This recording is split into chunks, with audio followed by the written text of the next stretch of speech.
It's not the way it should be, and I'm sure how powerful is this influence. They would be surely upset.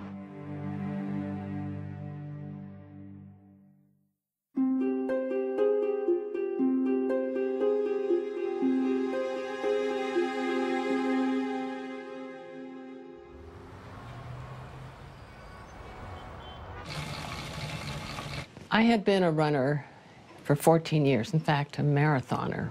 47 years old, at the top of my game. In 1982, Ruth Heydrich's running career came to a sudden stop when she was diagnosed with breast cancer. After a mastectomy, her doctors recommended chemotherapy and radiation to treat the cancer that had by then spread to her lungs and bones. Ruth decided to visit Dr. John McDougall instead.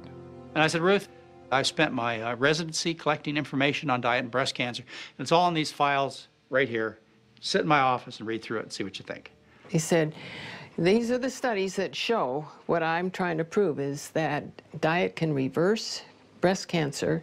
And she read it, and she comes out and she says, okay, I've changed my diet. She changed her diet. So he showed me how to eat, no added oils, lots of fruits and vegetables, whole grains. Ruth then started training for the Ironman Triathlon in Hawaii, which combines running a marathon with long-distance biking and swimming. I became obsessed. Kept up the running, of course, never stopped, and then added swimming, biking, and for good measure, lifted weights. And people were saying, you're crazy, you're a cancer patient. Doctors told me this. I felt so good, I felt fit, and I wanted to maintain that level of fitness. And I felt sure that if I had a healthy body and I was putting the right food into it, that I could beat this cancer. At the Ironman Triathlon, Ruth won a gold medal in her age group. Stuck with the diet, found out my arthritis disappeared, my constipation disappeared, my dandruff disappeared. No sign of depression, which you might expect with a cancer diagnosis. I felt renewed, invigorated, and out to show that diet is so much more important than anybody ever thought. Other women get over breast cancer, colon cancer, prostate cancer. There are people who have had metastatic prostate cancer all over the body who have gone through what we call spontaneous remission. In other words, they've been cured. And it's not the end of the world when you get this diagnosis. Some people get over it. Ruth did. So I'm still racing, still daily training. Now, how many people in their 70s are doing triathlons? Not very many. So that gives hope for all of us as we age, that not only will you stay healthy and beat the degenerative diseases that most people get, but you can start collecting medals.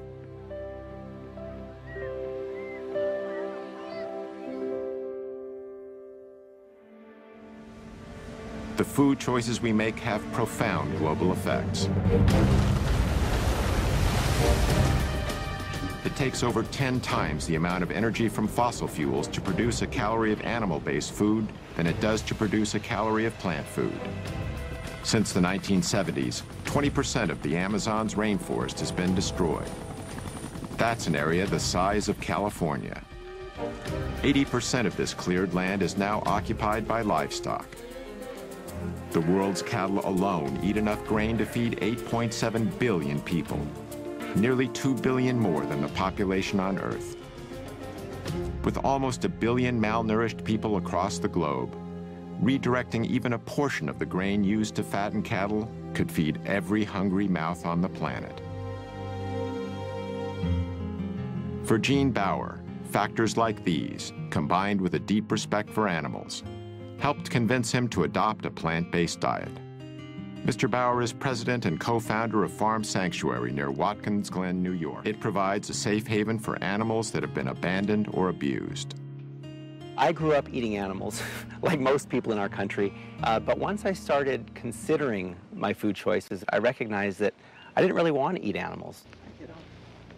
And the more I learned, the more I saw that I was healthier if I didn't eat animals, and that I had a much lighter footprint on our planet. The livestock industry is a greater contributor to global warming than the entire transportation industry, according to the United Nations.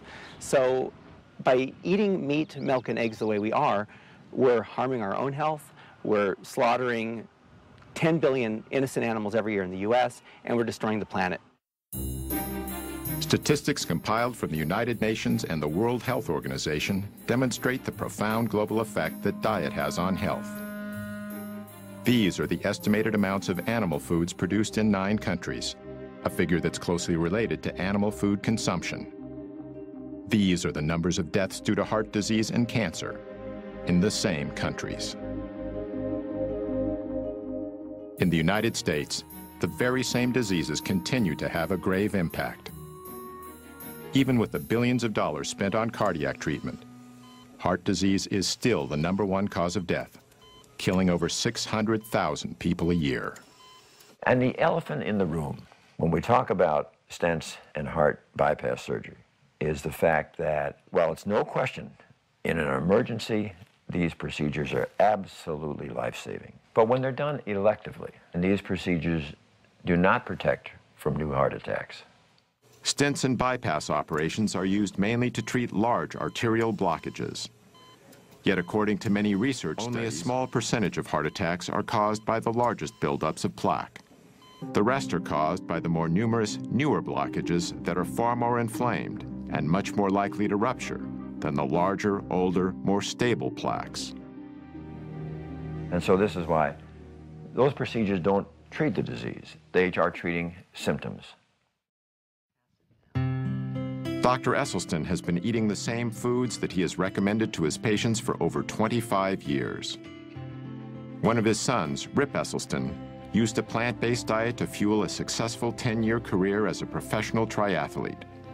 When Rip turned 34, he was ready for a career change and trained to become a firefighter.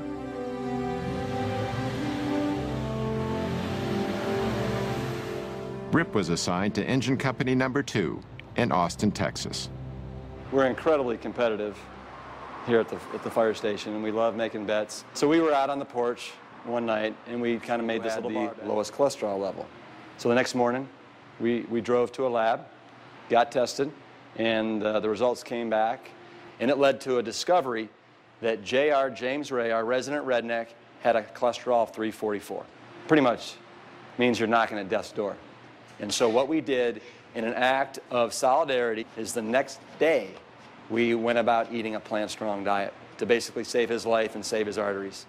The men agreed to change their firehouse diet.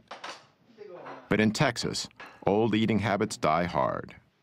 Meat's almost a sport in Texas. I have several good friends that they're barbecue teams. That's what they do. That's their sport on the weekends. Texans are serious about Texas, barbecue. Kansas.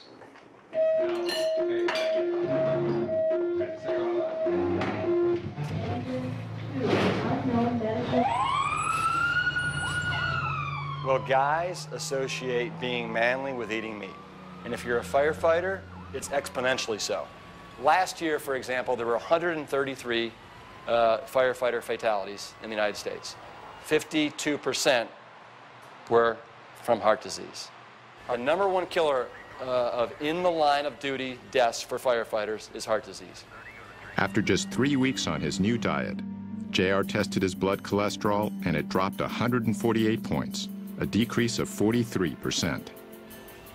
His results inspired the others who also saw their cholesterol drop and their energy levels rise.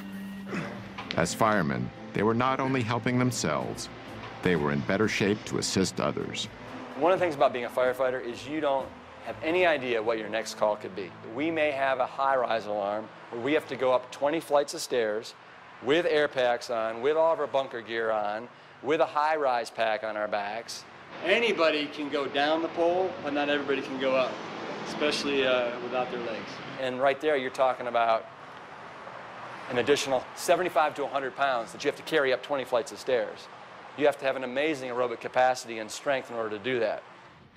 Real men eat plants. Real men eat plants.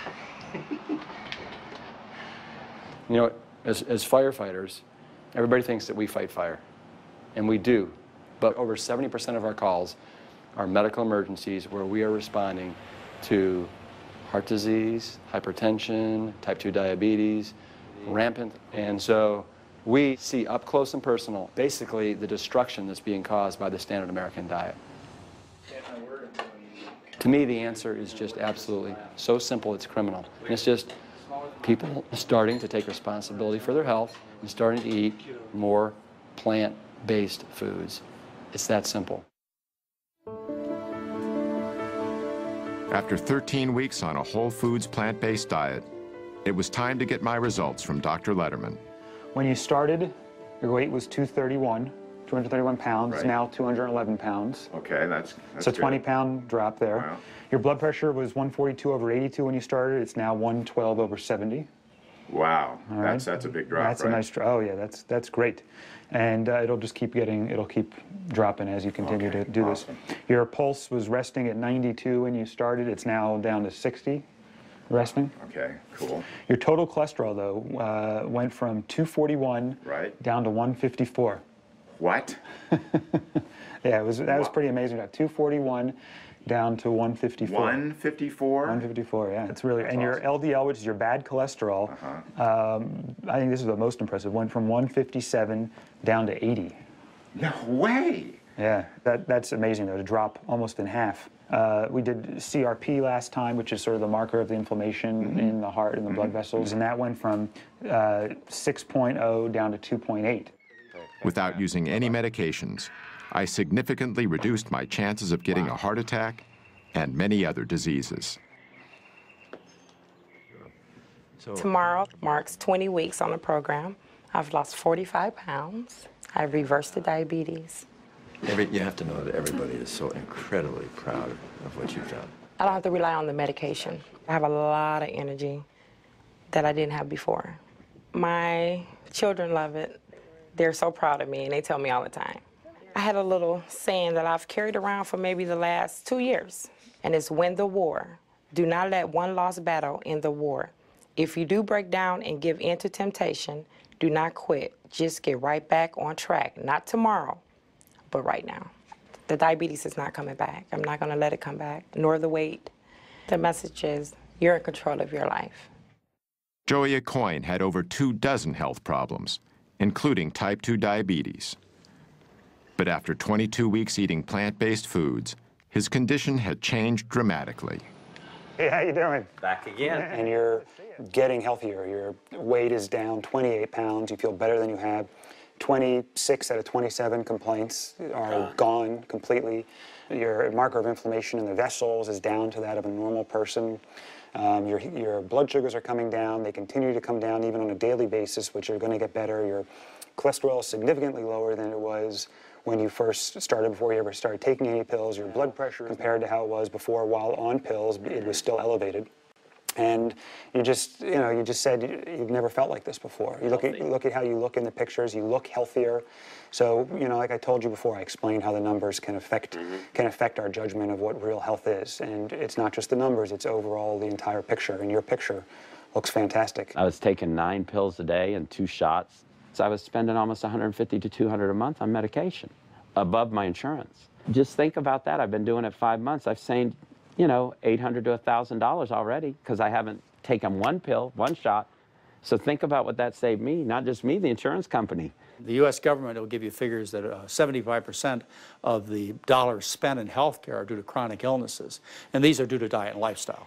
Let's get rid of the problem, which is the sickness, which is caused by the food.